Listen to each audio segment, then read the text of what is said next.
Market नहीं, गंगा बह रही है पैसों की, आपकी मर्जी पड़े इतनी आप निकाल लो।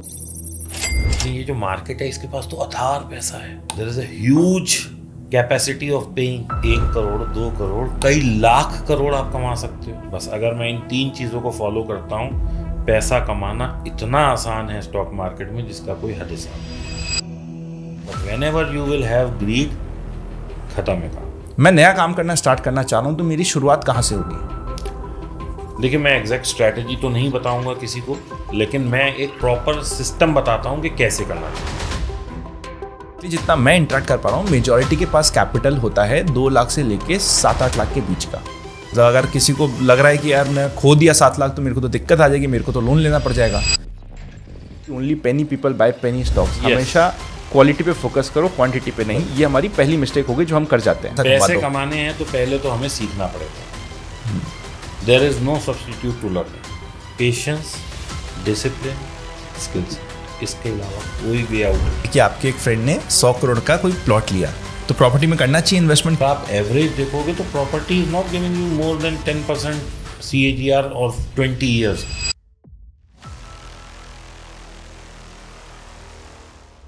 सो फाइनली हम लोग आज दीपक भैया से मिल रहे हैं। बहुत समय के बाद ही बैठ पाए। अपन काफ़ी समय से ट्राई कर रहे थे कि स्टॉक मार्केट में पैसा कैसे कमाएं, इस पे बातचीत करी जाए।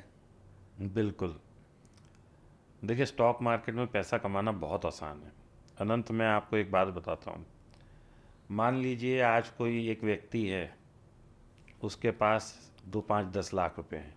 अब आप उससे 1 करोड़ लेना चाहोगे तो वो देगा? नहीं देगा, क्योंकि उसके पास है ही नहीं। आप मार लो, पीट लो, धमका लो, जेल में डाल दो, but if he has no money he will not be able to give you. लेकिन ये जो मार्केट है इसके पास तो अथार पैसा है। There is a huge capacity of paying. 1 crore 2 crore कई लाख करोड़ आप कमा सकते हो। The only thing required is skill set, patience, discipline. बस इसके अलावा और कोई चीज़ नहीं है। थोड़ा सा ये पता हो कि मुझे कहाँ बैठना है, थोड़ा सा ये मुझे पता हो कि कब मुझे एग्जिट करना है, in profit and in loss both. और डिसिप्लिन का मतलब मैं ये करूँगा तो मैं करूँगा, फिर मेरे को बार बार अपने डिसीज़न जो हैं वो वेवी नहीं करने हैं। बस अगर मैं इन 3 चीज़ों को फॉलो करता हूँ, पैसा कमाना इतना आसान है स्टॉक मार्केट में जिसका कोई हद हिसाब नहीं। इसमें तो कहते हैं ना कि ये मार्केट नहीं, गंगा बह रही है पैसों की, आपकी मर्जी पड़े इतनी आप निकाल लो। कुछ इसमें अब इसमें मैं एक कहावत है मेरी कि it's a flowing river, Ganga बह रही है। आप एक जग पानी रोज निकालोगे, ये आपको देता रहेगा। बट जिस दिन आप सोचोगे कि मैं ड्रम लेके इसमें से पूरा ड्रम भर लूँ, ये आपको ही अंदर ले लेगा। So small money you can take for your lifetime, but whenever you will have greed, खत्म है काम। इसमें वो एक कहानी भी बड़ी फेमस चलती ना कि एक बार एक रेस्टोरेंट था, रेस्टोरेंट पे एक आदमी जाता था और वहाँ पे एक और वेटर आते थे उनके पास। वो वेटर आते थे, हर बार वो वेटर के सामने एक 100 रुपये रखता था, दूसरा 500 रुपये रखता था, बोलता था 1 ले ले। हर बार वेटर आता था, 100 रुपये उठाता था और निकल लेता था। जब वो निकलता था तो उसको बड़ा शौक होता था कि अरे क्या बेवकूफ़ आदमी 100 रुपये लेके जा रहा है। वो हर बार अपने किसी दोस्त को, साथी को साथ में लेके आता था, दिखाता था कि देखो यार ये क्या बेवकूफ़ है, देखो हंसो सब इस पे। उससे पूछा गया कि भाई तू ये क्यों कर रहा है? उसने कहा कि मेरे को 100 रुपये आके हर हफ्ते, हर दूसरे दिन, हर तीसरे दिन दे जाता है। जिस दिन मैंने 500 ले लिया, उस दिन आएगा नहीं। ये मेरी स्कीम बंद हो जाएगी। तो ऐसा ही कुछ मार्केट का है। तो भैया एक और बात बताइए सर, मार्केट में आपने कहा कि हमें कहाँ एंट्री लेनी चाहिए, कहाँ एग्जिट लेनी चाहिए, पेशेंस, तीनों इंपॉर्टेंट है। एंट्री की बात करते, मैं नया काम करना स्टार्ट करना चाह रहा हूँ, तो मेरी शुरुआत कहाँ से होगी? देखिए, मैं एग्जैक्ट स्ट्रैटेजी तो नहीं बताऊंगा किसी को, लेकिन मैं एक प्रॉपर सिस्टम बताता हूँ कि कैसे करना चाहिए। आप या तो कोई चार्ट देख लीजिए, चार्ट पे any indicator of your choice. मेरे हिसाब से EMA is very good indicator, super trend is very good indicator, RSI is very good. कोई इंडिकेटर ख़राब नहीं होता। कोई 2 रुपये पहले एंट्री देगा, कोई 2 रुपये बाद देगा। बस फ़र्क यही है, क्योंकि अगर बाय का जोन शुरू हो रहा है और कैंडल अप मतलब अपवर्ड ट्रेंड शो कर रही है, तो कोई इंडिकेटर 100 पे एंट्री देगा, कोई 105 पे देगा, कोई 95 पे देगा। इससे ज़्यादा फ़र्क कहीं नहीं है। तो आपको एक सिस्टम फॉलो करना है। सेकेंडली, घुसना इतना इम्पॉर्टेंट है ही नहीं अनंत, निकलना ज़्यादा इम्पॉर्टेंट है। लोग क्या करते हैं, 500 रुपये का स्टॉक लेंगे या 500 की ऑप्शन बाय करेंगे, 400 आएगी तो वो एवरेज कर रहे होंगे, where is it is time to quit. Options में या स्टॉक्स में एवरेजिंग नहीं होती है, लेकिन लोगों को ऐसा लगता है कि यार हमने, क्योंकि उनका तुक्का भी कभी कभी चल जाता है कि कभी उन्होंने ऐसा किया कि 100 पे ली, 80 पे ली, 60 पे ली, वो 60 वाली दोबारा 100 चली गई, तो उन्हें लगता है कि this works, but this is a trap. और मेरा कहना ये है कि जो चीज़ गिर रही है, why to catch a falling knife. और दूसरा, मैं दोस्तों आप सब लोगों से एक चीज़ कहना चाहता हूँ अनंत के इस पॉडकास्ट के लिए। पहले तो मैं आपको कॉन्ग्रेचुलेट करना चाहता हूँ सर, मैं आपको कॉन्ग्रेचुलेट करता हूँ सर। इनिशिएटिव। सर, मैं लास्ट टाइम आपसे मिला था, अब आपसे मिल रहा हूँ, इतना डिफरेंस आपने मतलब 20 किलो कम कर लिया। हाँ। क्रेजी। तो इंस्पिरेशन है सर ये भी। तो हम इस पे भी बात करेंगे। तो लोगों को एग्जैक्ट इज़ वेरी इंपॉर्टेंट। होता क्या है कि उन्हें ऐसा लगता है कि मुझे एक बार एवरेजिंग में फ़ायदा हुआ तो ये हर बार चलेगा, ये नहीं चलेगा। ऑप्शन एवरेजिंग नहीं चलेगी, ऑप्शन में और स्टॉक्स में किसी में नहीं चलेगी। क्योंकि अनंत, मैं आपसे पूछता हूँ, कोई भी स्टॉक कब गिरता है? जब कुछ पिक्चर चेंज हो रही है। नहीं, फिर जब उसमें से बड़े लोग निकल रहे हैं। बड़े लोग निकल रहे हैं। आज हमें लगता है कोई स्टॉक 1600 था, वो 1200 आ गया। I am seeing the value there. Why not big people are seeing value? उन्हें वैल्यू नहीं दिख रही। 6 रुपये का येस बैंक में हम सब रिटेलर्स को वैल्यू दिख रही है, FII DII इसको वैल्यू नहीं दिख रही। Why they are not buying and why we are eager to buy? क्योंकि हमें ऐसा लग रहा है कि हम ये 1 लाख स्टॉक खरीद लेंगे और ये 6 वाला कल 500 हो जाएगा, तो मेरा तो फॉर्च्यून ही चेंज हो जाएगा। This is what mind set is. लोग बिटकॉइन नहीं खरीदना चाहते, लोग डेसिमल के 12 हिस्से इधर वाला जो कॉइन है वो खरीदना चाहते हैं। उन्हें ऐसा लगता है कि ये मैं कई करोड़ कॉइन ले लूँगा और कल ये $1 हो जाएगा और मैं 200-500 करोड़ का आदमी बन जाऊँगा। अरे बेवकूफ़ भाई, ये समझ के इसमें आपको वैल्यू दिख रही है। Why big people are not able to see value? Bitcoin 1 रुपये से बढ़ता बढ़ता पहले 15,000 आया, फिर वापस 3,000 गया, लोगों को फिर वहाँ वैल्यू दिखी, वो फिर 30,000 आया, फिर 15 गया। वहाँ पे हर रेट पे वैल्यू है। $1 लाख के ऊपर बहुत सारे लोग मुझे मैसेज करते थे, सर मैं शॉर्ट हो गया, और 1 लाख के बाद तो वो चलना शुरू हुआ है। तो लोगों की क्या मानसिकता है कि अब इसने अपना हाई काटा, बस यहीं से ये गिरेगा। अरे नया हाई भी तो तब बनेगा जब पुराना हाई कटेगा। So these are basic things which everyone need to understand कि हर हाई को काट के ही नया हाई बनता है। सेकेंडली, जो चीज़ वैल्यू ज़्यादा है, जो महंगा है, इसका मतलब लोग उसके बायर हैं, उसकी बाज़ार में डिमांड है। लेकिन लोग क्या करते हैं? They want to buy penny stocks, they want to buy कचरा स्टॉक्स, और वो ख़त्म होती है वेल्थ ऐसे। बस ये बहुत सिंपल। सो अब तो अपन मिस्टेक्स पे आ गए। तो पहली मिस्टेक तो हमारी यही होगी, जो मैं थोड़ा कई बार रूडली भी बोल जाता हूँ, कि ओनली पेनी पीपल बाय पेनी स्टॉक्स। हमेशा क्वालिटी पे फोकस करो, क्वांटिटी पे नहीं। ये हमारी पहली मिस्टेक होगी जो हम कर जाते हैं। मैं इसमें ये कहता हूँ कि आपको 1,000 रुपये लगाने हैं, आप क्वालिटी स्टॉक में 1,000 लगाओ ना यार। आप अपनी, क्या होता है, लोग ना रिलेट करते हैं कि 1,000 पे मैं इतना कमा लूँगा, इतने करोड़। भाई आप परसेंटेज वाइज में देखो, आप 1,000 लगाओ, लाख लगाओ, करोड़ लगाओ। अगर आप 10% कमा रहे हो तो हर जगह 10% कमा रहे हो। ठीक है ना? तो मेरा कहना ये है, वो एक कहावत हमारे बुजुर्गों के टाइम से चली आ रही है, सस्ता रोए बार बार, महंगा रोए एक बार। एक बार आपको होएगा कि मैंने क्वालिटी स्टॉक लिया। आप भी किसी सस्ते स्टॉक में रोए हो, ऐसा लग रहा है। देखो कुछ एक्सपीरियंस हुआ है? हाँ, मेरे भी एक्सपीरियंस बहुत बिटर रहे हैं पीछे पास्ट में, लेकिन उन गलतियों से मैंने अपने आप को ना बहुत सुधारा है। मैंने अपनी गलतियां जो 2015 से 2019 तक करी, वो मैंने कभी भी आगे लाइफ में रिपीट नहीं करी। तो क्या गलतियाँ थी वो? वो गलतियां ये थी, एक तो मैं ऑप्शन बाइंग कर रहा था उस वक्त, मैंने वो बिल्कुल बंद कर दिया। I don't even do a single penny option buying. दूसरा, मैं कभी भी, देखिए ये एक कटु सत्य है कि आज की तारीख में हम कोई भी बिजनेस करना चाहते हैं, कोई भी अदर देन स्टॉक मार्केट, मैं कहता हूँ चाहे किसी आदमी को एक दुकान खोलनी है, एक कंसल्टेंसी फर्म खोलनी है, एक ठेला लगाना है चाय का, या कुछ भी XYZ बिजनेस करना है, उसके पास कम से कम 2, 5, 10 लाख की पूंजी नहीं होगी तो वो बिजनेस नहीं चलेगा। आज एक मरे से मरी में दुकान, जो हम कहते हैं सबसे आसान काम है, वैसे है नहीं, लेकिन हम लोग समझते हैं भाई दुकान खोल लो तो आदमी कुछ नहीं करता तो दुकान, जैसे हमारे दादा वगैरह कहते थे भाई ये कुछ नहीं करेगा, इसे दुकान खुलवा दो। क्योंकि दुकान पे क्या था भाई, सुबह जाओ शाम को आ जाओ, ग्राहक आएगा, माल बिक जाएगा। लेकिन आज की तारीख में आपकी दुकान खोलना भी करोड़ों का अफेयर है। आप मार्केट में शॉप खरीदने जाओ तो 3-4 करोड़ से कम तो आज आपको रियल स्टेट की दुकान नहीं मिलती। और अगर आप किराए पे लेते हो तो 2-3 लाख 4 लाख उसका किराया है, अगर वो मौके की दुकान है। फिर आप उसमें माल भरोगे तो कस्टमर चढ़ेगा। आज आप थोड़ा थोड़ा माल भरोगे, इवन मैं अपनी बात करता हूँ या आपकी बात करता हूँ, हमें भी अगर कुछ लेना हो तो we prefer a place who has the maximum variety, who has the maximum stock. हम खाली खाली दुकान पे चढ़ना ही नहीं चाहते। तो जब हम नहीं चढ़ना चाहते तो हमारी पे कौन चढ़ेगा? तो स्टॉक मार्केट भी 30-40-50 हज़ार लाख रुपए का गेम नहीं है जो लोग समझते हैं और वो लॉस देते हैं।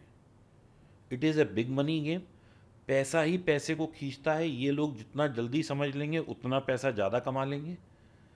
छोटे पैसे से बड़ा बनाना रेयरेस्ट ऑफ रेयर चांस है। कोई इक्का दुक्का होगा ऐसा जिसने 75 रुपये में बिटकॉइन खरीद के 1 करोड़ तक वो बैठा है, बट वो 1 या 2 ही लोग होंगे, वो हज़ारों लाखों की तादाद नहीं हो सकती।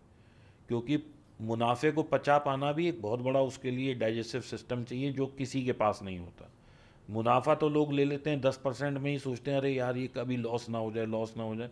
लेकिन लॉस आप कैरी करते हो 50-60-70-80% तक। क्यों? क्योंकि आपको लगता है कि ये बढ़ेगा, जबकि ये समझना चाहिए कि ये गिर क्यों रहा है। कोई मेरे आपके बेचने से कभी भी स्टॉक नहीं गिरेगा। गिरेगा कब? जब बड़े लोग उसे बेचेंगे, और जब बड़े बेच रहे हैं that means it has lost is value. हमें सिर्फ एवरेजिंग अगर करनी पड़ जाए कभी मजबूरी में किसी चीज़ में, तो वो है गोल्ड, निफ्टी और बैंक निफ्टी, क्योंकि ये कभी ज़ीरो नहीं होंगे। It has a lot of value involve with it. अगर इसके अलावा हम किसी भी चीज़ में एवरेज करने, हमारा तो निश्चित है मन। हमारा एवरेजिंग डाउन मत करो, करना है तो एवरेजिंग अप करो कि अब एवरेजिंग करो। यस, मैं हमेशा कहता हूँ चलती बस में चढ़ो ना, रुकी हुई में क्यों चढ़ना है, या जो गिर रही है उसमें क्यों चढ़ना है। तो ये हो गया आपकी सेकंड मिस्टेक जो हम कर जाते हैं जी। ये आपने सेकंड मिस्टेक भी कर ली, पॉइंट भी कर ली। बट आज के दिन भैया क्या हो रहा है, आज के दिन तो मेजोरिटी लोग आ रहे हैं मार्केट में काम करने के लिए। जितना मैं इंटरेक्ट कर पा रहा हूँ, मेजोरिटी के पास कैपिटल होता है 2 लाख से लेके 7-8 लाख के बीच का। अब ये बहुत ज़्यादा भी नहीं है, बहुत कम भी नहीं है। खोने के लिए बहुत ज़्यादा है, पाने के लिए बहुत कम है। मतलब अगर किसी को लग रहा है कि यार मैं खो दिया 7 लाख तो मेरे को तो दिक्कत आ जाएगी, मेरे को तो लोन लेना पड़ जाएगा। पर अगर मिलेगा, आप कहते हो 10% मिलेगा इस पर या 20% मिलेगा साल का, तो मिलेगा सिर्फ 1.5-2 लाख ही। क्या किया जाए? देखो अनंत, इसका ना कोई इलाज नहीं है। अब मैं तुम्हें कुछ फिगर्स देता हूँ जो तुम भी कोरिलेट कर पाओगे। हम सबसे बड़ी कंपनी की बात करते हैं, इन्वेस्टर की बात करते हैं, जो कि हैं मिस्टर वॉरेन बफे। आप सब लोग गूगल कर लीजिए, उनके पिछले 10 साल की CAGR 22 से 23% के आसपास है, और पिछले 5 साल की 18% के आसपास है। लाइफ लॉन्ग की 18-19% ठीक है। अगर आप सिंस बिगनिंग करेंगे, and he is the richest man on the planet who is involve in stock market, right. ये हो गया पहला व्यक्ति। दूसरा व्यक्ति, हम बात करते हैं बैंकिंग की। आज कोई भी बैंक इंडिया में कम से कम 50,000 लाख करोड़ तो लेके बैठा ही है, तभी वो बैंक चला पा रहा है बड़ा। मैं कोऑपरेटिव बैंक्स की बात नहीं कर रहा, लेकिन HDFC, SBI, bank of Baroda या फेडरल बैंक या जितने भी बड़े बड़े लिस्टेड बैंक हैं, सबका मार्केट कैप भी इतना है और सबके पास लिक्विडिटी भी है, तभी वो लोग लोन देते हैं, करते हैं। बैंक कितना कमाता है? बैंक कितना कमाता है? कुछ नहीं कमाता उसका। 7% से लेके 11-12% में तो वो समिट जाता है। क्यों? उसे नहीं दिख रहा कि मैं यहाँ अपनी कैपिटल को 1 के 6 कर सकता हूँ। सारे डायरेक्टर्स अपनी अपनी कैपिटल निकालें, बैंक को बंद कर दें और लगा दें पैसा ब्याज में, अगर इतना पैसा है तो। तो इसका मतलब नहीं है they are happy with 7-12% profit. Am I right? तीसरी जगह आ जाते हैं। एक व्यक्ति हैं, शायद आपने नाम सुना हो इंडिया में, मिस्टर अंबानी जी। आप उनके रिफाइनिंग मार्जिन्स देखिए कितने हैं। क्या उनके रिफाइनिंग मार्जिन 25% से ज़्यादा हैं? अगर ट्रेडिंग में इतना पैसा बन सकता तो वो क्यों धनाधन एक्सपेंड कर रहे हैं अपना जियो, और वो उन्हें नहीं दिख रहा कि मैं ट्रेडिंग कर लूँ, सुबह 9 बजे बैठूँ, 3 बजे काम खत्म, और सबसे स्मार्टेस्ट आदमी ऑफ द वर्ल्ड को हायर कर लें। भाई आप और मैं करोड़ों अरबों रुपए की सैलरी नहीं दे सकते, वो तो दे सकते हैं क्योंकि उनके पास तो 8-10 लाख करोड़ का तो अपना पर्सनल फंड है।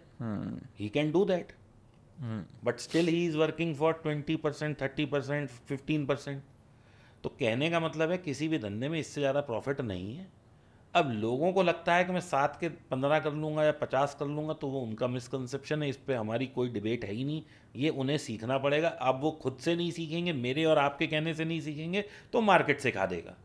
क्योंकि जो 7-10 लाख रुपए लेके आया, अगर वो ये सोचेगा कि मैं 1-2 लाख इससे कमा सकता हूँ साल का, महीने का नहीं, साल का, तो भाई साहब वो सरवाइव करेगा लाइफ लॉन्ग। और वो ये सोचेगा कि अरे मैं अभी 500 की ऑप्शन खरीदूंगा, ये 1000 हो जाएगी, वो 2-4 बार कमा भी लेगा 500 के 1000, लेकिन अल्टीमेटली वो 7 तो ये दे के ही जाएगा 10, और 7-10 लाएगा, और 7-10 लाएगा। जब तक वो बर्बाद नहीं हो जाएगा तब तक वो मार्केट में पैसा देता रहेगा। वो क्यों देगा, उसके पीछे भी एक साइकोलॉजी है, क्योंकि ये 7 लाख एक ही बार में नहीं चले जाएंगे। कभी 1 लाख आएगा, कभी 50 जाएगा, कभी 2 लाख आएगा, कभी 3 लाख जाएगा। तो ये जो बीच बीच में आते रहेंगे ना, ये उसको मरने नहीं देगा।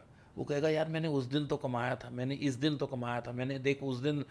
वो अपने आप को ही कन्विंस करता रहेगा। वो अपनी साइकोलॉजी पे काम नहीं करेगा कि ये धंधा मुझे नहीं करना है। वो इस चीज़ को अपने को कन्विंस करता रहेगा कि भाई मैं उस दिन भी तो मैंने ही कमाया था।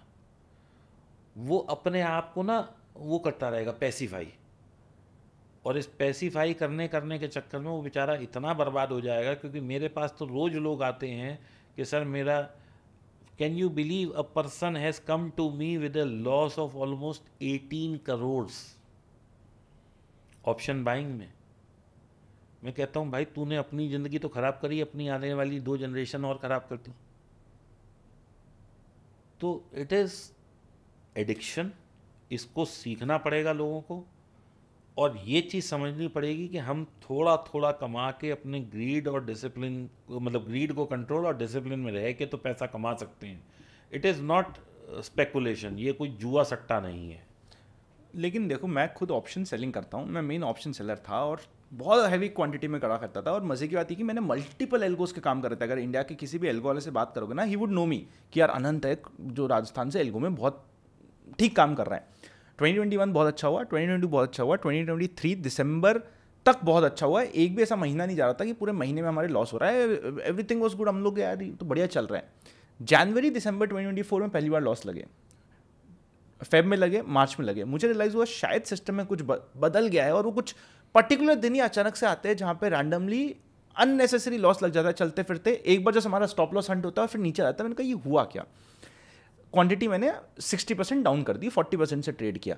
अप्रैल मई जून भी कुछ खास नहीं रहे, जिसमें से May was negative, April and June was okay okay. And June पे आई रियलाइज कि यार अपन अभी बहुत अच्छे प्रॉफिट पे चल रहे हैं एल्गो पे, सारे एल्गो बंद करो। और मैंने बहुत स्ट्रॉन्ग डिसीजन लिया, क्योंकि मुझे रियलाइज हुआ कि सिस्टम में कुछ तो गड़बड़ है, कुछ चेंज हुआ है जो मैं अभी तक नहीं पकड़ पा रहा। मैंने मल्टीपल एल्गो ट्रेडर से बात करी, ऑलमोस्ट सबका सेम फीडबैक था, यार हमारे साथ भी कुछ हो रहा है गड़बड़। बाद में अभी रिसेंटली डेटा आता है जेन स्ट्रीट का, रियलाइज होता है कि जिन जिन दिनों पे रैंडमली मेरे जो सिस्टम पे स्टॉप लॉस डाल रखा था आधे परसेंट का, वो आधे परसेंट की जगह 6% के स्टॉप लॉस गए थे। वो स्टॉप लॉस ले गए थे क्योंकि कोई एक बड़ा ऑपरेटर वहाँ पे खेल रहा था, वो आ गया जेन स्ट्रीट का नाम। हम ऑप्शन सेलिंग की बात कर रहे हैं। अब आप कह रहे हो सर कि ऑप्शन सेलिंग करो, मैंने मान ली, बिल्कुल ऑप्शन सेलिंग में प्रोबेबिलिटी आपकी साइड है, मैथ्स आपकी साइड है, कैलकुलेशन आपकी साइड है। पर अब ऐसे कुछ मैटर हो जाते हैं जहाँ पे एक पर्टिकुलर ऑपरेटर सिर्फ बैठा है इसलिए कि आप ऑप्शन सेल करो, आपका स्टॉप लॉस सेट करे और जाए, क्या करूँ? आनंद देखो, मैं इस चीज़ पे लोगों को बिल्कुल वो नहीं करता कि जेन स्ट्रीट इज़ द रीज़न। वो जेन स्ट्रीट नहीं होगा, कोई और रामलाल दूसरा ऑपरेटर होगा, श्यामलाल होगा। कल को आपके पास 5-10 हज़ार करोड़ हो, यार आप नहीं बाय करोगे। You will buy in your interest, you will not even think कि मेरे ये करने से औरों का क्या नुकसान होगा। भाई वो पैसा लेके बैठा है, वो कर रहा है। कल को जेन स्ट्रीट नहीं करेगा, कोई और करेगा। कोई और आपके पास 5,000 करोड़ होगा और आपको लग रहा है कि भैया इस वक्त 12 बज गए हैं और मेरे पास पैसा पड़ा है, चलो मैं यहाँ बाय करता हूँ या मैं सेल करता हूँ, तो आप नहीं करोगे क्या? It is very easy to blame others. लोग ये नहीं समझ पा रहे, और मैं कहूँगा आपको तो शायद पता ही होगा भाई, जब 2020 से 2022-23 तक लोगों ने ऑप्शन सेलिंग में पैसा कमाया, हम भी ये क्या करते थे भर भर भाई, के कमाया। उस वक्त तो मतलब भगवान की हम पे इतनी नेमत थी, 1 लाख रुपए अपना डालो, 10 लाख रुपए आपको ब्रोकर दे देता था। सारे ब्रोकर लिमिट बांट रहे थे, 20x तक लिमिट दे रहे थे ब्रोकर। जो मर्जी बेच के चले जाओ, अब सुबह आओ पैसा भाई साहब झोली में पड़ा होता था। ये सिनारियो था। क्यों था? क्योंकि विक्स भाई साहब कूद के पहुंच गई थी 80 तक। अब विक्स आ गई कल 11 पे। तो लोगों को ये समझना पड़ेगा कि when is the good time to sell option, when is not the good time to sell option.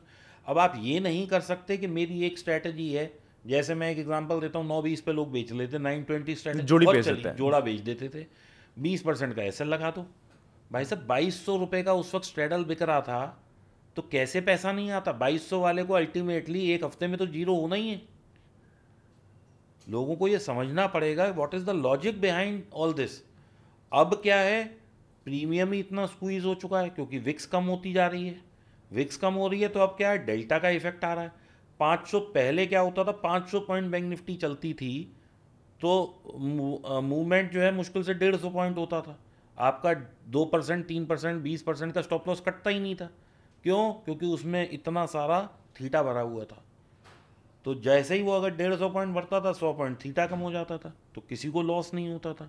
अब क्या हुआ, अब उसमें थीटा इतना है, इंट्रिंसिक वैल्यू इतनी है, या अगर आप एट दी मनी कर रहे हो तो उसकी भी वैल्यू कम थोड़ा है। डिटेल में समझाओ, थीटा क्या होता है, इंट्रिंसिक वैल्यू क्या होता है, जो आपने कम किया एकदम डिटेल में समझते हैं, बिल्कुल बेसिक से। सबसे पहले थीटा बताओ आप क्या होता है। देखो जी, थीटा क्या है, जैसे कि मैं इसको आसान शब्दों में समझाता हूँ। एक चिप्स का पैकेट है, वो इतना बड़ा है लेकिन उसमें चिप्स इतना सा है, तो जो चिप्स हैं वो हो गई इंट्रिंसिक वैल्यू, यानी कि उसकी वास्तविक मूल्य, और जो ऊपर हवा भरी हुई है वो उसका थीटा हो गया, या उसको समझने हम एक शॉक एब्जॉर्बर है, टाइम वैल्यू। टाइम वैल्यू हो गई। ठीक है, अब आज मैं एक एग्जांपल से समझा देता हूँ। 50,000 पे बैंक निफ्टी खड़ी है और उसका एटीएम कॉल का जो रेट है वो 500 रुपये है, जो उस टाइम में 1200-1300 होता था।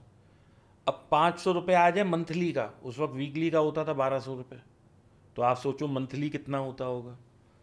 अभी वो 500 रुपये है, बाजार यहीं खड़ा रहा तो वो पूरा ज़ीरो हो जाएगा। तो ये क्योंकि उसमें सिर्फ थीटा ही है और कुछ है ही नहीं। अगर मान लो 50,000 की जगह 49,900 पे बाजार एक्सपायर होता है,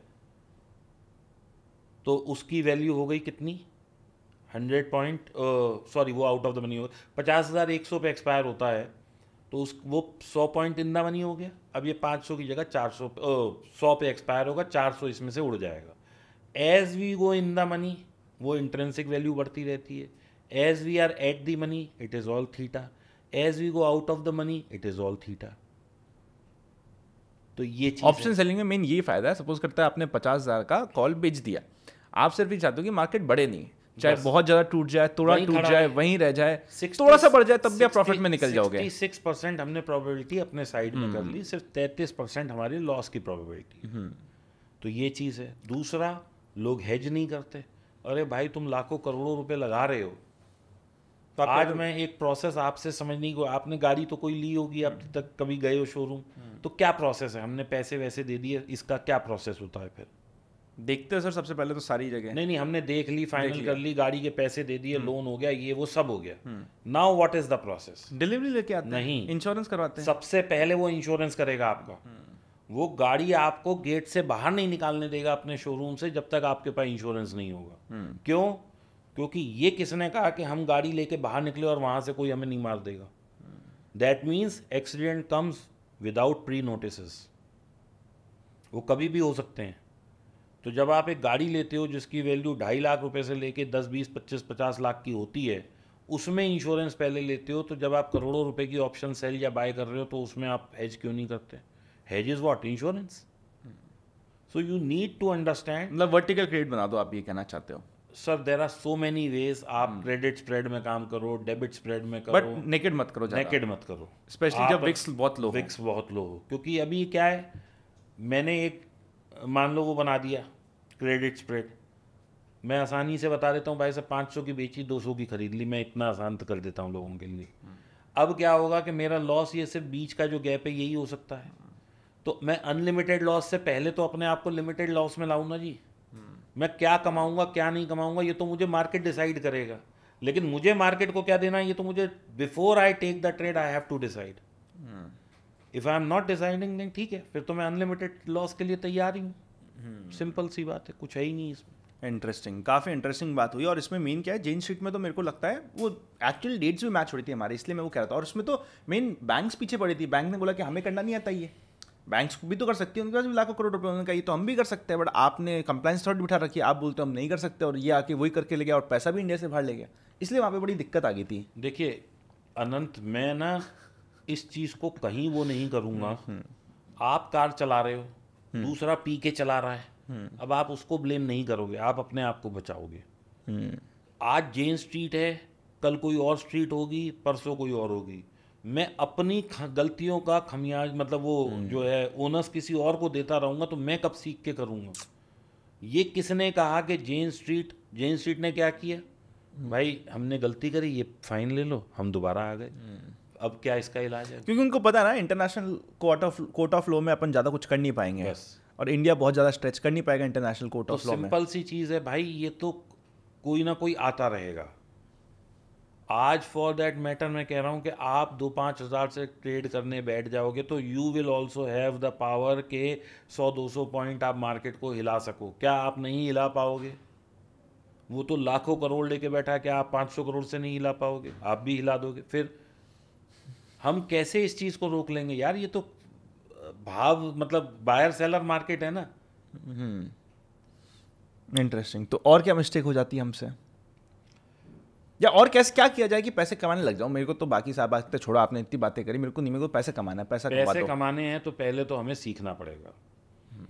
there is no substitute to learning.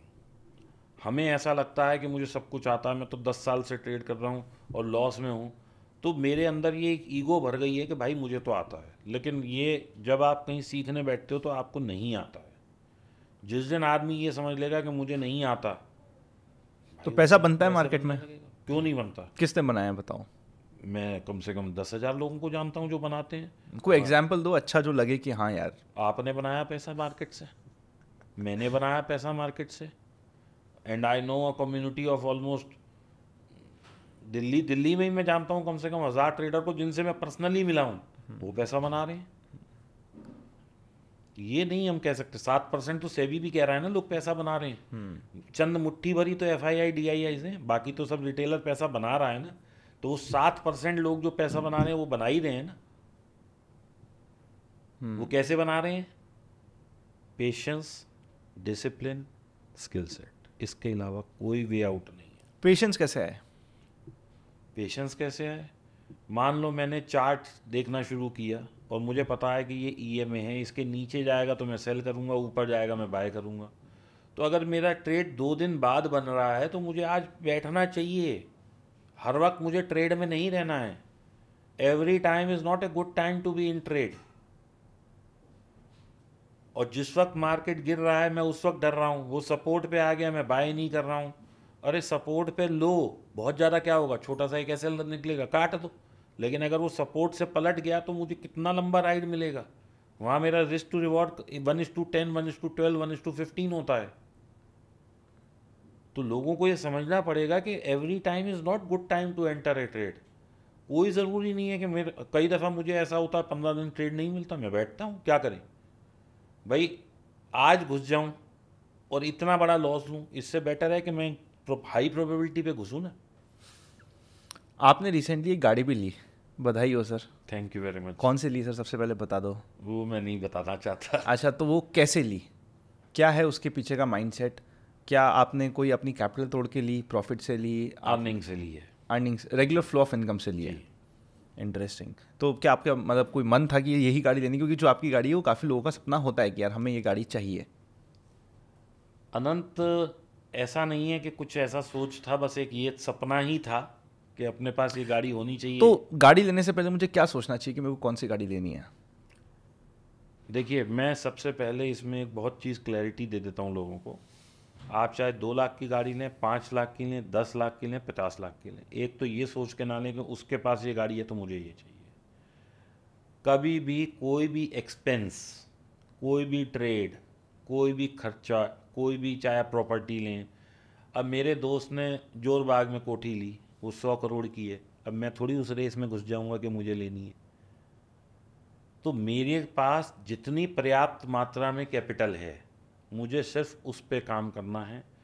कभी भी दूसरे की चीज़ देख के अगर कोई आदमी ये सोचता है कि ये ट्रेडिंग में देखो लाख रुपए रोज़ कमाता है, ये 5 लाख कमाता है, ये 15 लाख कमाता है, अरे भाई उसने कितने लॉस लिए हैं ये आपको नहीं पता। उसने कितना खर्चा अपने स्किल सेट पे किया है ये आपको नहीं पता। उसने कितना टाइम दिया है ये आपको नहीं पता। आपको सिर्फ ये दिख रहा है कि वो अभी कमा रहा है। तो कभी भी don't fall prey for all this. ऐसे तो भाई देखना है तो इंस्पिरेशन लो मुकेश अंबानी जी से, आप फिर छोटे मोटे आदमी फिर एलन मस्क से लो, फिर बीच में ये एलॉन मस्क से ली तो गड़बड़ हो जाएगी सर, वो तो उसको नहीं पता वो क्या टुच्चे करेंगे। मुच्चे लोगों से कुछ नहीं करना सर, फिर बिल्कुल अपना आइडियल रखना है तो बड़ा रखो। आपका आइडियल कौन है आज? सर मैं खुद मेरा आइडियल हूँ, मैं रोज अपने लिए एक नया टारगेट सेट करता हूँ and I try to achieve that. आज का टारगेट क्या है? आज का टारगेट ये है कि मुझे और अपनी स्किल सेट पर काम करना है जिससे कि मैं और बेहतर प्रॉफिटेबल ट्रेडर बन सकूँ। वो काम कैसे करोगे? वो काम ऐसे करूँगा कि मैं नई नई चीज़ें देखता हूँ, नए नए तरीक़ों से ट्रेड करता हूँ। एक लॉट से जो ट्रेड कर रहा हूँ आज मैं कम से कम मैं 6 महीने बैक टेस्ट भी करूँगा, 6 महीने फॉरवर्ड टेस्ट करूँगा। एक्चुअली लोगों को क्या होता है, आज मान लो मैंने आपको कोई एक स्किल सेट दे दिया कि भाई इससे पैसा बन सकता है, भाई साहब कल आपने कम से कम नहीं तो 50 लॉट में काम कर लेना है। आप बीच में तो कोई रुकने वाले नहीं हो ना। आपने उस काम की एंट्री केसेस को नहीं देखा कि क्या इससे कितना मुनाफा आएगा, कितना बैक टेस्ट आएगा, 1000 पॉइंट बाजार मूव करेगा तो मुझे क्या मिलेगा, 1000 पॉइंट गिर गया तो मुझे क्या मिलेगा। और अनंत, जिस दिन ये मैं जो बोलने जा रहा हूँ ये गोल्डन लाइन है जिसने मतलब जो भी ट्रेडर ने इस पे काम कर लिया वो कभी हार नहीं सकता बाजार में। मेरा काम है राइट टाइम पे to take a right trade. दूसरा मेरी वर्किंग हो सकती है कि मुझे मार्केट को क्या देना है। आप मुझे बता सकते हो कि मार्केट आपको क्या देगी? डू यू नो कि अगर आपने कोई चीज़ 1000 रुपये पे ली है वो 10,000 जाएगी या वो 1050 से ही वापस आके 800 आ जाएगी? तो मेरा क्या काम है, I have to work on मुझे मार्केट को क्या देना है। मार्केट मुझे क्या देगी ये कौन बता सकता है? ये कोई प्रेडिक्ट कर सकता है? अब बताओ मुझे कल क्या होने वाला है, कल आप प्रेडिक्ट कर सकते हो?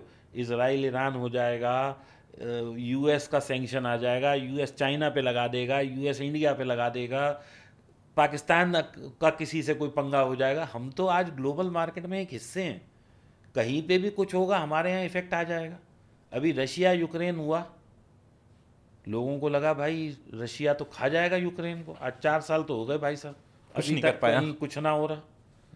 तो everything is unpredictable. What is predictable and what I can do is I can put my stop loss wisely. I should know where I have to take an exit. And in today's world, if I am not working on my stop losses or where to exit, मेरी पूरी capital भी wipe off हो जाए किसी दिन तो it's not a big deal.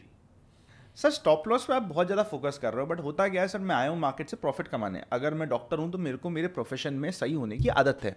मैं अगर आईएएस ऑफिसर हूँ, कलेक्टर हूँ, तो मेरे पे सब कुछ चलता है, पूरा देश शहर चलता है मेरे नाम पे। मैंने जो कह दिया वही होता है पूरे शहर में। मैं कोई पॉलिटिशियन हूँ तो मेरे पूरे राज्य में शासन चलता है मेरा, मेरी पूरी इंडिया में पावर चलती है, मैं गलत नहीं होता सर। अब दिक्कत ये कि आप करो यहाँ पे, आप गलती अपनी मानो, एक्सेप्ट करो स्टॉप लॉस और वो पैसा भी देके जाओ उस गलती के लिए, तो ये बड़ा डिफिकल्ट होता है सर। इवन अगर हम आईटी इंजीनियर है, अगर कोई गलती करता है तो हमें क्या होता है, डांट पिटती है, हमें लगता है यार गलती नहीं होनी चाहिए, ऐसे ह्यूमन बीइंग हमें यही ग्रूम किया गया है। और आप कह रहे हो सबसे पहले स्टॉप लॉस लो। चलो अनंत, इसको ना मैं एक एग्जांपल से समझाता हूँ, क्योंकि मेरी आदत है मैं ना लोगों को कोरिलेट कराता हूँ कि भाई क्या हो रहा है। हम मान लेते हैं अनंत आपने एक दुकान खोली है और you are running a business whatever XYZ, मुझे नहीं पता, आपने एक दुकान खोली है। तो अब आपकी माइंडसेट क्या है, मुझे इस दुकान से क्या करना है? पैसा कमाना है, माल बेचना है। प्राइम गोल ये है कि अपन को पैसा कमाना है। कभी ऐसा होगा कि आप अपना, चलो आपने मोबाइल की दुकान खोली है, ये मोबाइल पड़ा है, ठीक है, मैं आपके पास आया, ये सैमसंग का मोबाइल है, मान लो इसकी वैल्यू 1 लाख की है। अब मैं आ गया, आप मुझे जानते हो, खूब अच्छी दोस्ती है अपनी, मैंने कहा यार अनंत ये मोबाइल चाहिए, तो आप क्या कहोगे, 1 लाख का है, कितने का दोगे? 1 लाख का दे दूंगा कि चल भाई है। Maximum what you will do is you will not earn. पर क्या ये होगा कि आप कहोगे कि नहीं यार पैसे ही नहीं लूँगा? नहीं, ऐसा तो नहीं बोलेंगे यार। आप एक बार शायद शर्मा शर्मी में बोल भी दो कि बाद में दे देना। नहीं, आप ये भी कहोगे अरे नहीं यार ये मेरी तरफ से गिफ्ट हो गया एक बार, लेकिन मैंने कहा नहीं यार मैं तो 10 लेने आया हूँ, तो then what will you do? Bill भेज देंगे, और तो क्या करेंगे सर, धीरे से भेजोगे ना। क्यों भेजोगे? क्योंकि ये दुकान आपने अपने कमाने के लिए खोली, आपने मेरे कमाने के लिए नहीं खोली ना। This concept is clear. Stock market आपने अपने कमाने के लिए बनाई है। कलेक्टर आप बने हो अपनी एक शुदा को शांत करने के लिए, और उसके लिए आपने मेहनत करी है, तो you have earn that chair, इसलिए आपका पूरा समाज सुनता है। आपने अपना कोई फैक्ट्री लगाया, आज आप उद्योगपति बने, आपने अपना पैसा लगाया, अब आप उससे कमा रहे हो और वो व्यवसाय आपने शुरू करा है। स्टॉक मार्केट आपने करा है। किन लोगों ने बनाई स्टॉक मार्केट? बड़े बड़े लोगों ने। उन्होंने अपने कमाने के लिए कमाई है, बनाई है मार्केट, आपके कमाने के लिए नहीं बनाई। when you can earn, when you will be with them। नहीं तो आप तो गाना ही गाते रहोगे, पर्वतों से आज मैं टकरा गया और रोज लॉस लेते रहोगे, क्योंकि whenever you will go against them you will not be able to earn. Whenever you will go with them you will be earning. और ये तो हर जगह है ना। आज आपका बॉस कह रहा है भैया ये 1+1 2 होता है, आपको नहीं 1+1 5 होता है, वो कहेगा बाहर चल। बड़ा सिंपल सी कैलकुलेशन है। When you will be a pet of your boss, मज़े ही मज़े हैं। जब आप नहीं होंगे तो काम खराब है। दिक्कत ही है ना सर मार्केट में। देखो अब मैं बता रहा हूँ, आपने कहा कि बड़े लोगों के साथ रहो वरना आप मार खाओगे, और उनकी सुनते चलो और उनके पेट बन के रहो। ऑफिस में मेरे को अपने बॉस की सुननी है, घर में वाइफ के साथ अच्छे से कोऑर्डिनेशन में रखना है, उनकी सुननी पड़ेगी। नई वाइफ तो माँ बाप की सुननी है। आप कह रहे हो मार्केट में मैं किसी की सुन, तो मैं सुनने थोड़ा ना आया था, मैं तो मार्केट में आया था रूल करने मार्केट को। तो सर फिर लाओ 10-20-50 लाख करोड़ रुपए, रूल करो। देखो शहंशाह बनना है तो भाई साहब तलवार उठानी पड़ेगी। ये नहीं हो सकता कि मैं कुछ करूँ भी नहीं और मैं सिर्फ सोचूं कि मैं शहंशाह हूँ, वो तो भाई साहब संभव नहीं है। See if you want to be at the maximum level you have to prove yourself. वो चाहे आप पैसे से करो, स्किल सेट से करो, माइंड सेट से करो। आज जो भी लीडर है वो यहीं से यहीं पहुंचा है ना। फॉर दैट मैटर हम मोदी जी को देख लें, आज से 25 साल पहले की उनकी जर्नी देखो तो हमने खुद सुना है, उनकी जीवनी भी देखी है, मूवी भी बनी है उन पे कि ही वॉज ए कार्यकर्ता इन द संघ के ऑफिस में। ये बात आप भी जानते हो, मैं भी जानता हूँ। कोई पहले दिन तो प्राइम मिनिस्टर नहीं बन गए ना। फिर तो ये तो भाई साहब नीचे से ही ऊपर उठ के आदमी लीडरशिप में आएगा। ऐसा नहीं हो सकता कि मतलब बिल्कुल, या फिर यू शुड बी बॉर्न, मतलब you should be born with a silver spoon होना चाहिए कि भैया मैं तो हुई राजा बाबू। राजा बाबू, तो फिर मेरा तो कोई तोड़ ही नहीं है। अभी आपने ऐसी एक राजा बाबू की भी बात करी थी कि आपके एक फ्रेंड ने 100 करोड़ का कोई प्लॉट लिया, तो प्रॉपर्टी में करना चाहिए इन्वेस्टमेंट? क्या व्यू है प्रॉपर्टी को मैं लेकर? प्रॉपर्टी में इंटरेस्टेड नहीं हूँ मेरे हिसाब बट पैसा से। तो बहुत बना है प्रॉपर्टी में। हाँ बना है, अभी हम इस पे भी आते हैं। अनंत, मेरा सीधा सा कहना ये है कि प्रॉपर्टी पहले तो 2-5-10 लाख में प्रॉपर्टी कोई आती नहीं है अच्छी। कम से कम आज आपको 1 करोड़ चाहिए, मतलब दिल्ली एनसीआर की बात कर रहा हूँ मैं। एक 800 फुट का फ्लैट के लिए भी आज कम से कम 1 करोड़ रुपया चाहिए आपको दिल्ली एनसीआर में, and maybe even more if you go to Gurgaon या नोएडा कोई प्रीमियम सोसाइटी में। आप प्लॉट लेते हैं तो आज नोएडा जैसी जगह में जहाँ हम बैठे हैं, यहाँ 3 से 4 लाख रुपए मीटर का रेट है। बहुत महंगा है यार। अब आप 100 गज का भी प्लॉट लो तो 4 करोड़ का तो भाई प्लॉट है पहले। और 100 गज का क्या होता है? नॉट इवन 1000 फुट, क्योंकि आगे भी छोड़ना है, पीछे भी छोड़ना है, साथ में भी छोड़ना है। तो क्या होगा? यानी कि एक छोटे से छोटे घर के लिए भी आपको 1-2 करोड़ रुपया चाहिए। अब लोग क्या कर रहे हैं, सारी ज़िंदगी अपने ऊपर कर्जा ले रहे हैं 25 साल का और होम लोन पे घर ले रहे हैं। This is what people are doing. लेकिन मेरा कहना ये है कि प्रॉपर्टी उतनी होनी चाहिए। अगर आपको घर एक चाहिए तो एक होना चाहिए। You should not have 4-5 flats कि चलो इन्वेस्ट कर दें, क्योंकि investment in property is not very lucrative. लोगों ने पैसा कमाया बट वहाँ पे टाइम इतना लंबा दिया। ऐसा नहीं हुआ कि आज मैंने 1 करोड़ का ख़रीदा और 6 महीने बाद 5 का बेच दिया। ऐसा कहीं भी हुआ दुनिया में तो बताओ आप मुझे। It is not possible. Secondly, आज मैं स्टॉक मार्केट में इन्वेस्ट करता हूँ या ट्रेड करता हूँ, मैं 1 करोड़ से मैंने 2 करोड़ बना लिए। मुझे 20 लाख की ज़रूरत है, मैंने उतना विड्रॉ किया, on A click of A button हो गया। आज अगर मुझे 5 करोड़ का मेरे पास प्रॉपर्टी है, इट इज़ इमैटेरियल फॉर मी। ना मेरा उससे स्टेटस बढ़ सकता है, ना मुझे वो कमा के देगी, ना मेरा उसमें कोई मतलब ये है कि मेरी कोई वैल्यू एडिशन हर साल बहुत ज़्यादा हो रही है।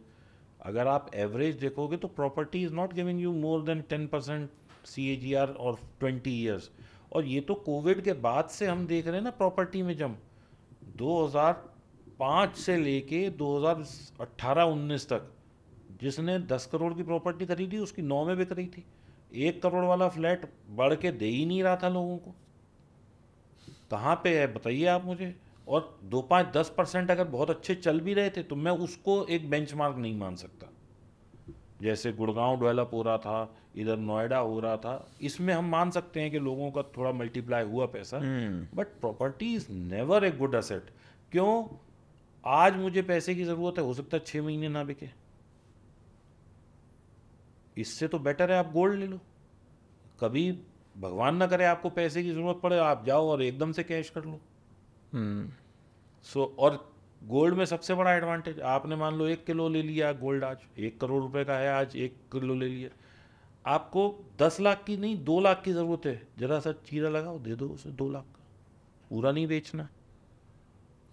इंटरेस्टिंग। मेरे को पर्सनली प्रॉपर्टी बहुत पसंद है और हम लोग बहुत रेगुलरली कर रहे हैं, इवन दो हम लोग थर्ड जनरेशन है मार्केट्स में, बट आई ऑलवेज लव कोई दूसरा बात करता है अगेंस्ट ओपिनियन की ना, तो मुझे बहुत पसंद आता है, क्योंकि दोनों ओपिनियन आने चाहिए। जैसे मेरे व्यूअर्स को प्रॉपर्टी के फेवर की बातें पता है, बट मैं और बताता हूँ अभी क्या है प्रॉपर्टीज, मतलब प्रॉपर्टी की प्रॉब्लम्स मैं बताता हूँ आपको। एक एक कच्चे पक्के वाली प्रॉब्लम है, ये हम लोगों ने, हमारे पीछे की जनरेशन ने सब झेल लिया, देख लिया, कर लिया। आजकल हमारे बच्चे तो सॉफ्ट मनी के साथ पैदा हो रहे हैं। मैं अगर मेरी डॉटर कहीं जाती है और मैं कहता हूँ बेटा ये 10,000 रुपये कैश ले जा, पापा आई डोंट नीड कैश। अरे मैं कहता हूँ भाई तू गाड़ी पंचर हो गई, कुछ हो गई, पापा UPI कर दूंगी ना, वो भी तो लेके बैठा है UPI।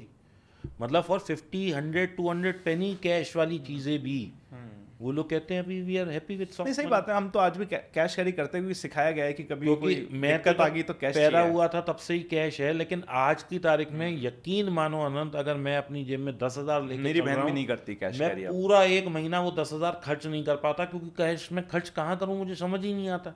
रेस्टोरेंट जाते हैं कार्ड से पे करते हैं, छोटा मोटा कोई पेनी टाइप खर्चा है, फल लिया, सब्जी ली, ये ली, वो ली, वो UPI हो जाती है, क्योंकि आप उसे दो वो कहता है साहब चेंज ही नहीं है। सो ये जो डिजिटल इकोनॉमी है, ये आने वाले टाइम में आपको क्या लग रहा है, आपके बच्चे क्या ये इतनी सारी प्रॉपर्टीज और ये हैंडल कर पाएंगे? So I have decided for myself, I will sort everything, I am on the process of sorting everything, I will give them cash, भैया ये है बाप के जाने के बाद। क्योंकि प्रॉपर्टीज़ बच्चे नहीं हैंडल कर पाएंगे, और प्रॉपर्टीज़ में बहुत सारी प्रॉब्लम है, लोग कब्जा कर लेते हैं, आपको वैल्यू नहीं मिलती। आप लेने जाओ वो कहता है 1.5 करोड़ का फ्लैट है, बेचने जाओ वो कहता है 1.25 करोड़ का बिकेगा, तो ये 20-25 लाख तो कुछ है ही नहीं उसमें। कहने को 20-25 लाख है, 20% का फ़र्क है भाई साहब, ये इट इज़ 20%। इतना बढ़ने के लिए 2 साल चाहिए प्रॉपर्टी को। सेकेंडली आज आप 2 करोड़ का फ्लैट ले लो भाई साहब, 20,000 से ज़्यादा रेंट नहीं है, तो क्या उसकी रेंटल यील्ड भी नहीं है, फिर क्या फ़ायदा। तो मेरे को प्रॉपर्टी नहीं पसंद, इससे बेटर है स्टॉक मार्केट में इन्वेस्ट कर लो। अगर वो भी नहीं समझ आता, डर लगता है, गोल्ड कर लो, म्यूचुअल फंड कर लो। Mutual fund is a very good instrument. आदमी सिप करे, सिप ने लोगों को करोड़पति अरबपति बना दिया। अभी मैं एक भाई साहब से मिला था, बॉम्बे गया था मैं, वो 30 लाख रुपए महीने की इंडिया की सबसे बड़ी सिप कर रहे हैं, गजेंद्र भाई हैं उनका नाम। अरे wonderful, and the type of wealth he is generating, उन्होंने, मतलब आप उनका पोर्टफोलियो देखो या उनका वो देखो, रिटर्न्स एनॉर्मस रिटर्न्स। नहीं अच्छा कर रहा है सर, बट इंडिया की सबसे बड़ी नहीं, क्योंकि उससे बड़ी से मेरे हो कुछ सकता क्लाइंट्स के पास है, तो है, मुझे पता है। आई एम सॉरी, लेकिन मेरे पास क्लाइंट्स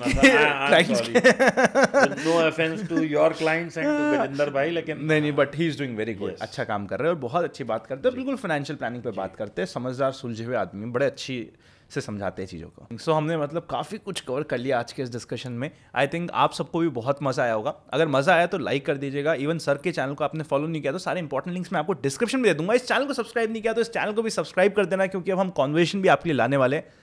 थैंक यू सर, आप आए, और मैं अनंत, और सुबह सुबह आए सर, तहे दिल से आपको मैं I want to congratulate you. Thank you sir. क्योंकि जब मैं सोशल मीडिया पे नहीं था, you were one of my ideal, कि मैं चाहता था अरे ये यंग एज में कैसे इतना आदमी कोई सोशल मीडिया पे डेवलप, मतलब ग्रो कर सकता है। आशीर्वाद है सर आप। तो दोस्तों बहुत इंस्पायरिंग स्टोरी है अनंत की, और जिस यंग एज में इन्होंने इंस्टाग्राम को और सोशल मीडिया को कैश करा, उसको मतलब अपने फेवर में लाए, दैट इज़ रियली कमेंडेबल। मतलब इस सर मेरे लिए भी रैंडमली स्टार्ट हुआ था, फाइनेंशियल लिटरेसी के ऑब्जेक्टिव से हम फिजिकल सेशन करते थे। अच्छा। उसको डिजिटल शिफ्ट किया था एंड वो नो प्रॉफिट सेशंस हुआ करते थे हमारे, हमने 300 से ऊपर करे थे ऑल ओवर इंडिया। ओके।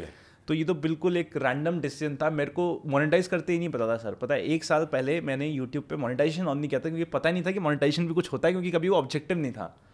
तो अब बड़ी आप देखो, मैं तो अभी 1 साल से ही आया हूँ, यू नो इट वेरी आपको वेल। सब पता है सर अब। लेकिन हाँ, नहीं मुझे इंस्टा आज भी चलाना नहीं आता। मेरा तो जो मेरी एजेंसी है वही कर रहे हैं, हुनो वाले ही करते हैं। क्या बात है सर। आज भी my phone is here, you can very well check. मेरे इसमें इंस्टाग्राम में कोई डमी चल रहा है जिसपे मैं कभी कभी अपना वाला अकाउंट जाके देख लेता हूँ क्योंकि मुझसे गलती हो जाती है, कभी मैं कोई गलत बताना। तो मेरे पास पूरी टीम है, दे आर ऑर्गेनाइजिंग इट। मैं नहीं करता क्योंकि भाई मेरी ये भी उम्र एक एसेट है सर। ये भी एक असेट है। Even same goes with YouTube, मैं नहीं करता, टीम है, दे हैंडल इट, क्योंकि मुझे बहुत आता ही ही बढ़िया नहीं सर, है। बहुत ही और बढ़िया। मेरा मानना ये है, अगर आपको लाइफ में कामयाब होना है तो जिस चीज़ में आपकी प्रोडक्टिविटी कम है और जिसमें ज़्यादा है, ज़्यादा वाली पे दिमाग लगाइए, कम वाली आउटसोर्स कर दीजिए। क्या गुण दिया है सर, बहुत ही अमेजिंग। मैं भी इसी बात को बहुत स्ट्रांगली बिलीव करता हूँ। टीम स्ट्रांग बनाओ, team is your biggest asset. And आप इस चैनल को भी सब्सक्राइब करके जाओ, बेल आइकन क्लिक करके जाओ, बिकॉज यहाँ पे भी आपको ऐसी वैल्यूएबल कन्वर्सेशंस मिलती रहेगी। Happy learning and we will see you very soon. Thank you so much sir, आप सुबह सुबह आए सर, बहुत इंटरेस्टिंग डिस्कशन रहा। मिलते हैं बहुत ही जल्दी। बहुत